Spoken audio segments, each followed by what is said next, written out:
Hello, friends. My name is Christy White, and today I want to talk to you about Feng Shui. The first thing I want to say is, what is Feng Shui? I'm sure you've heard of it, but you've kind of thought maybe it's hocus pocus, something weird. And actually, I went to school for Feng Shui, and it's more about psychology of your home. Psychology behind the way you feel about your home, the way you feel about your life, and how you set up your home for happiness and success. And so what I want to talk to you about are some tips and tricks I have into set up your home the way that will bring you more health, wealth, happiness. And so the first thing I want to talk about is your career. Your career is represented by your front door. Your front door needs to be set up as very clean and something that is inviting, just like you want to invite opportunities into your life for your career. You want to have healthy plants by your front door. You want to have a water feature. That's a water fountain, perhaps, a pond, perhaps a fish tank right inside the door or a fountain inside the front door. But you want it to look inviting. That's very important. So think of your front door as your career.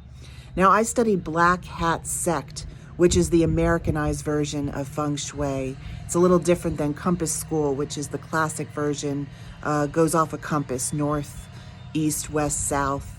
So this is a little bit easier to follow. So when you walk into your home from your front door, I want you to hold your hands out in a V and pointing to the back left corner of your home. That is the wealth area of your home. And what is happening in that wealth area of your home? Is it cluttered? Is it empty?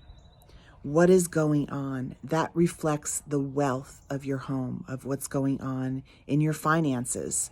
So what I can recommend for there is to have healthy growing plants. So you might want to put a ficus tree back there. You might want to put a jade plant back there, which looks like coins.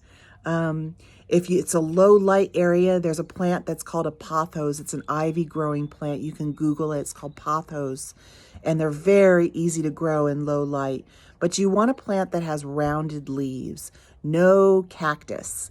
When you think of cactus, you think of something that hurts you, that's cutting. You want things of wealth, things that produce more.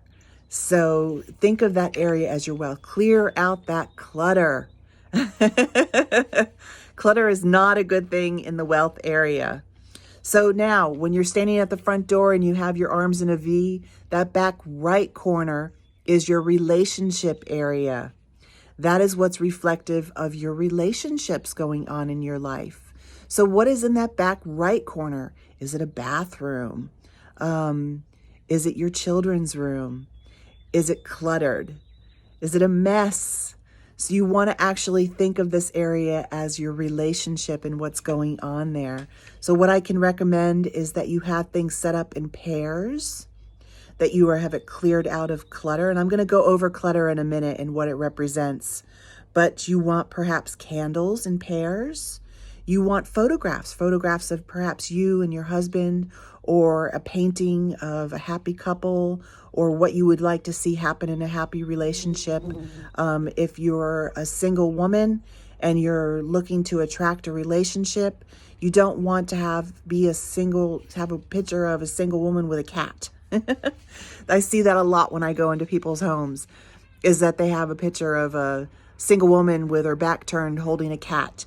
And what is that psychologically telling you? So think of that whenever you have anything in your home. What is that object telling you over and over again? Now let's talk about the bedroom. The bedroom is your safe haven. If you are a married couple, that bedroom should be your safe haven and only for the two of you, which means no pictures of your children, no pictures of your parents. It is place for pictures of just you and your lover. That's what I said. So take down all those pictures of the kids, all those pictures of family members. They are meant to be put in the living room, in other areas of the home where you can enjoy them. This is supposed to be a safe haven for just you and your lover. So have photos of you in happy vacations, wedding photos. And the other thing that you want to do is look at your bedside tables. Are they even? If one of you has a bedside table that is larger than the other, the person with the larger bedside table is usually the one who is in charge of the relationship, who has more power. You want to have everything set up evenly. The other thing that you want to do in the bedroom is for it to be cozy and even. So if you are in a relationship and it's too feminine, meaning that the bedspread is all flowers and rosy, you're kind of pushing your spouse out. If it's too masculine, it's the same thing. You want to have an even balance. Your colors usually want to be earth tones where you can relax. Earth tones are very grounding, very relaxing. The color red is very passionate. Red sheets are always for more passion. Blue sheets tend to put out the fire in the bedroom. The color blue on the walls tends to put more water on the fire. So think of that when you paint your walls.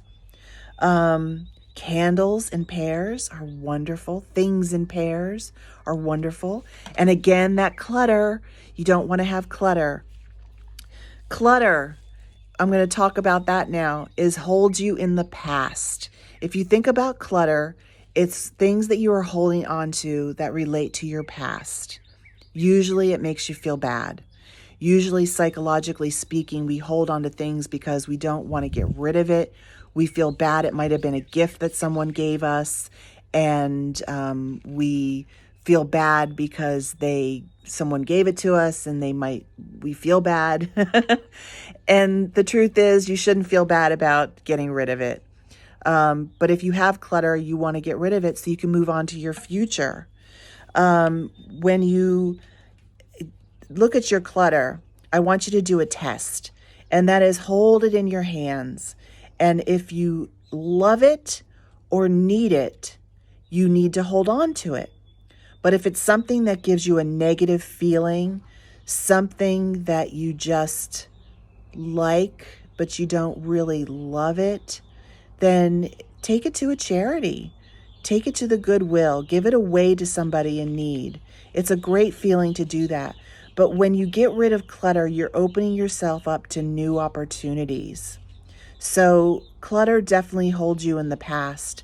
And if you want to move on to new opportunities, into a new future, you want to get rid of clutter.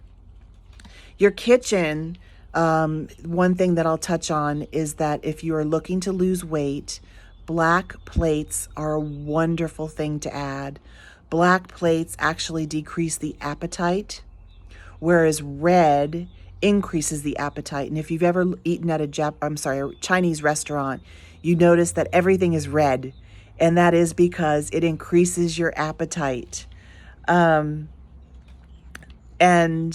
furniture placement, that's all about Feng Shui. You hear about that all the time. Think people relate Feng Shui to furniture placement.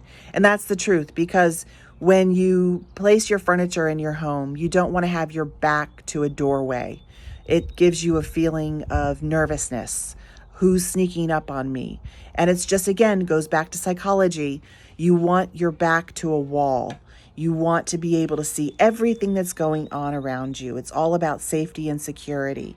So when you place your furniture, place it in a way that gives you the most safe feeling, the most secure feeling, where everything flows, where you can see everything that's going on. My cat's meowing.